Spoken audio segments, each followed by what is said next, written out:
Donc j'ai 5 minutes pour vous expliquer ce que c'est que Air4Power. Alors déjà, pour ceux que ça intéresse, vous faites hashtag Air4Power, puis vous pouvez poser des questions, on vous répondra, ou air4power.com sur notre site internet. Donc Air4Power, c'est d'abord assez intéressant de voir qu'on a voulu réinterroger l'histoire. Et c'est une histoire qui est née à Nantes, en fait, à la fin du 19e. Un ingénieur français qui s'appelait Louis Megarski qui avait eu l'idée intéressante de faire circuler les tramways nantais entre Doulon et la gare maritime. Il passait par la place de la République avec une motrice qui embarquait avec elle 3 mètres cubes d'air comprimé à 80 bars. Alors vous me direz, c'était pas très écolo. Il a exporté sa technique à Paris pendant 30 ans également. Mais effectivement, l'air était comprimé dans une usine à Billancourt qui fonctionnait au charbon.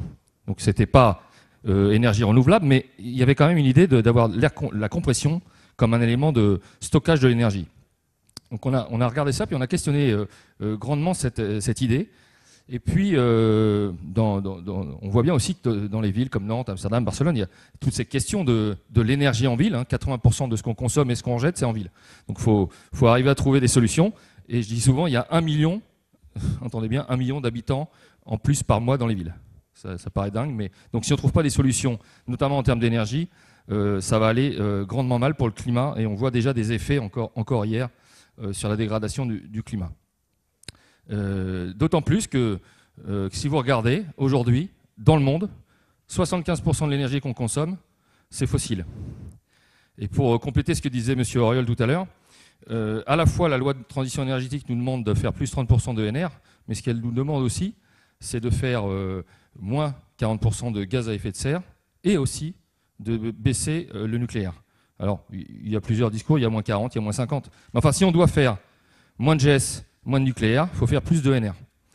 Et pour faire plus de NR, en fait, il faut stocker. Ce qui est étonnant, c'est que finalement, la ressource solaire, elle est, je le dis là, il y a profusion de soleil. Là, c'est le plan Climat Paris qui a regardé sur Paris l'exposition des toitures. Actuellement, la Nantes Métropole fait exactement le même travail pour regarder le potentiel solaire sur toutes les toitures de Nantes. Figurez-vous que 10% de la ville, uniquement 10% de toute la surface urbanisée française, ça ferait 2% de notre territoire. Vous couvrez ça de panneaux photovoltaïques bien orientés. Vous couvrez, si vous savez stocker, à un prix compétitif, tous les besoins énergétiques de toute la France toute l'année. Et donc, ce n'est pas complètement un rêve ou un mythe. Le seul souci, c'est le diagramme de droite, c'est que le soleil, c'est intermittent. Et pour l'instant, ce n'est pas un prix compétitif. Raisonnablement stocker le soleil, quand on en a besoin le matin ou le soir, il n'y en a plus, et l'énergie, elle n'est pas disponible. Donc pour stocker, il y a des solutions qui sont aujourd'hui déployées. On a parlé des batteries.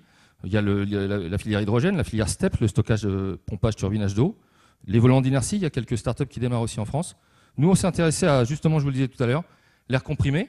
Il y a des usines d'air comprimé. Et l'idée de stocker la chaleur dans le sol aussi, qui est un moyen de stocker de l'énergie. Stocké par l'air comprimé, stocké par la chaleur. Donc en fait, notre solution, c'est très simple. Il y a 3 choses. Il y a une production d'énergie renouvelable, un moteur compresseur qui est une technologie qu'on importe des USA par une start-up qui est assez connue aujourd'hui, qui s'appelle Lightcell Energy, avec une fondatrice qui s'appelle Danielle Fong, qui est assez remarquable, et qui a inventé un moteur à très haut rendement, compresseur à très haut rendement, en injectant de l'eau sous forme de gouttelettes dans la chambre de compression. Et elle est passée d'un rendement de 60%, qui était assez mauvais, à 75% en laboratoire. Donc c'est déjà un premier pas. Et notre agence, AIA, a re-questionné ce moteur pour l'implémenter dans les bâtiments. Et comme vous savez que dans un bâtiment, 70% des demandes en énergie, c'est du chaud ou du froid, vous comprenez qu'une technologie qui crée à la fois de l'air comprimé, du chaud et du froid peut être tout à fait intéressante à implémenter dans un bâtiment en mettant la production et le stockage dans le bâtiment. Donc c'est ça que je dessine sur ce schéma. L'idée, c'est de trouver des zones dans le bâtiment où vous pouvez stocker de l'air comprimé en toute sécurité, du chaud et du froid. Et notamment en libérant le sol, si vous libérez le sol des fondations, vous pouvez stocker du chaud. Pour libérer le sol des fondations, il faut faire des planchers un peu spécifiques. Tout ça, c'est dans notre brevet. Je ne rentre pas dans le détail, mais on voit qu'entre le moteur et j'ose dire l'intelligence constructive, il y a aussi une complémentarité entre nos 2 sociétés qui ont signé un accord en juin pour travailler au déploiement de cette technologie en Europe.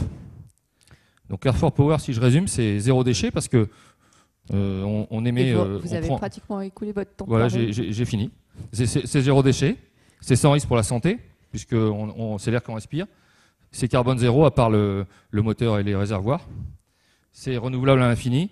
C'est efficace dans le temps. Il n'y a pas de baisse d'efficacité dans le temps. Il n'y a pas de gaz dangereux. C'est une gamme étendue de puissance et de durée. Et surtout, c'est où vous voulez. Il n'y a pas de conditions géographiques. Je termine en vous donnant 3 exemples très rapides. Voici une friche urbaine. C'est le lavoir de Chavannes, où là, on est dans un bâtiment classé monument historique. Plus personne ne veut rien en faire.